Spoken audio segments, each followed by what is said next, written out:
ನಾನು ಸಿನ್ಸ್ 16 ಇಯರ್ಸಿಂದ ತುಂಬ ಸಫರ್ ಆಗ್ತಾಯಿದ್ದು.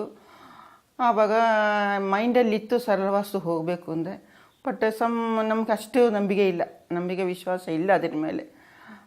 ಯಾಕಂದರೆ 4 ಏನೋ ಒಂದು ತಗೊಂಬಂದು ಮನೇಲಿ ಅಂಟಿಸ್ಬಿಟ್ರೆ ಅದರಲ್ಲಿ ಏನು ಸಿಗ್ತದೆ ಅಂತ ನನಗೆ ಒಂದು ಇದು ನಂಬಿಕೆ. ಆವಾಗ 16 ಇಯರ್ಸಿಂದ 2000 ಶುರುವಾಗೋದು. ನಮ್ಗೆ ಹುಷಾರಿಲ್ಲ ಅಂದರೆ ಏನೆಂದು ಗೊತ್ತಾಗಿಲ್ಲ. ಹಾಸ್ಪಿಟಲಲ್ಲಿ 1 ಮಂತ್ ಅಡ್ಮಿಟ್ ಆಗಿದೆ. 5 ಸಾರಿ ನಾನು MRI ಮಾಡಿಸಿದೆ. ಆಮೇಲೆ ಹಾಸ್ಪಿಟಲ್ ಅಡ್ಮಿಟ್ ಆಗಿದೆ, ಆಯುರ್ವೇದಿಕ್ ಹಾಸ್ಪಿಟಲ್ ಅಡ್ಮಿಟ್ ಆಗಿದೆ. ಆಮೇಲೆ ಆಯುರ್ವೇದಿಕ್ ಹಾಸ್ಪಿಟಲ್ ಅಡ್ಮಿಟ್ ಆಗಿದೆ, ಹಾಸ್ಪಿಟ್ಲು ಮೈಸೂರಲ್ಲಿ ಅಡ್ಮಿಟ್ ಆಗಿದೆ. ಆಮೇಲೆ ಎಲ್ಲರೂ ಹೇಳಿದ್ರು ಕುಲದೇವರದು ಪ್ರಾಬ್ಲಮ್ಸ್ ಆಗಿದೆ, ಅದಕ್ಕೆ ಊರಿಗೆ ಹೋಗಿ ಪೂಜೆ ಮಾಡಿಸ್ಕೊಂಡು ಬಂದೆ. ಆಮೇಲೆ ಡೈಲಿ ಇಂಜೆಕ್ಷನ್ ತಗೊಳ್ತಾ ಇದ್ದು. ಪಕ್ಕದಲ್ಲಿ ಒಂದು ಶಾಪ್ ಇತ್ತು, ಅದರಲ್ಲಿ ಏನು ಕಾಯಿಲೆ ಅಂತ ಗೊತ್ತಿಲ್ಲ. ಬಟ್ ನಾನು ಮಾತ್ರ ಸಫರಿಂಗ್ಸು, ಉಸಿರಾಡೋಕ್ಕೆ ಆಗ್ತಾಯಿಲ್ಲ, ಮೈಯೆಲ್ಲ ಊದ್ಕೊಂಡಿರೋದು. ಏನೋ ಅಂದ್ರೆ ನನಗೆ ಐ ವಾಂಟ್ ಟು ಡೈ, ಇನ್ನೇನು ಇಲ್ಲ, ನನಗೆ ಸಾಯಬೇಕು ಅಷ್ಟೇ, ಇನ್ನೆಂಥದ್ದು ಪ್ರಾಬ್ಲಮ್ಸ್ ಇಲ್ಲ. ಏನೋ ಅಂದರೆ ಒಂದಿನ ಮಧ್ಯಾಹ್ನ ಇಲ್ಲೇ ಊಟ ಮಾಡ್ಕೊಂಡು ಕೊಳ್ಳುವಾಗ ಸರಳವಾಸ್ತು ಗುರುಜಿಗೆ ಮಾತಾಡ್ತಾಯಿತ್ತು. ಆವಾಗ ನಮ್ಮ ಹಸ್ಬೆಂಡ್ ಹೇಳಿ ನೋಡಿ, ಅಲ್ಲಿ ಪುನಃ ಸರಳವಾಸ್ತು ಬಂದು ಅಂದರೆ ಆವಾಗ ನಾನು ಯಾವುದೋ ಒಂದು ಶಕ್ತಿ ನನ್ನನ್ನು ಪುಷ್ ಮಾಡ್ತಾಯಿದೆ.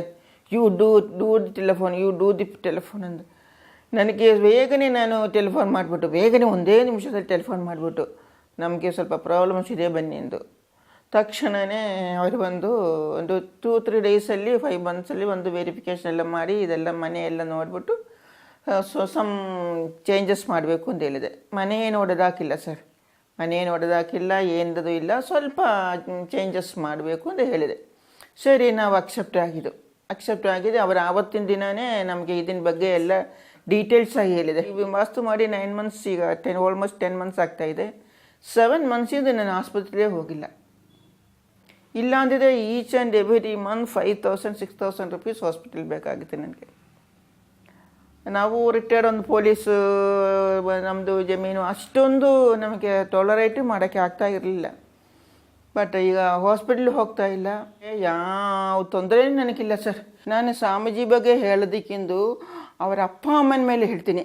ಅಂಥದ್ದೊಂದು ಮಗ ಅವ್ರ ಹೊಟ್ಟೆನಲ್ಲಿ ಹುಟ್ಟಿ ಪಡೆಯೋಕ್ಕೆ ಅಪ್ಪ ಅಮ್ಮ ಎಷ್ಟು ಪುಣ್ಯವಂತರಾಗಿರಬೇಕು. ಇಂಥದ್ದೊಂದು ಒಳ್ಳೆ ಮಗನ ಹೊಟ್ಟೆ ಒಳಗೆ ಪಡೀತು 10 ಜನಕ್ಕೆ ಸಹಾಯ ಮಾಡಿ ಕೊಟ್ಟಿದ್ದು ಅವರ ಅಪ್ಪ ಅಮ್ಮನೇ ದೇವರೊಂದು ನನಗೆ ಅನ್ನಿಸ್ತಾ ಇದೆ.